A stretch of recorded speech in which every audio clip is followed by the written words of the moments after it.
પ્રેમની યાદમાં તાજમહેલ તો સૌએ જોયો હશે, પણ શું એક રાજાની યાદમાં રાણી વાવ બંધાવે એવું શહેર તમે જોયું છે? હા, એ જ મારું અણહિલપુર પાટણ છે.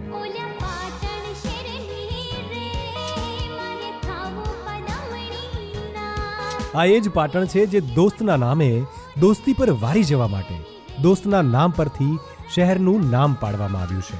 એ અમારું અણહિલપુર પાટણ છે. પાટણ એટલે પટોળા, દેવડા, રાણકી વાવ, સહસ્ત્રલિંગ તળાવ, જૈન દેરાસર, 3 દરવાજા અને 3 દરવાજાની સદીને કેમ ભૂલાય? પાટણ એટલે કાળકા મંદિર, બીડી હાઈસ્કૂલ, સિદ્ધપુર ચોકડી, સરસ્વતી ડેમ, સુદામા ચોકડી અને મોરલી અને માનસીની ચાની વાત જ અલગ છે. પાટણ એટલે ગામડાનું ગામડું અને શહેરનું શહેર. મન હોય તો માળવે જવાય એવી કહેવત તો તમે સાંભળી હશે, પણ માળવાને જ પાટણમાં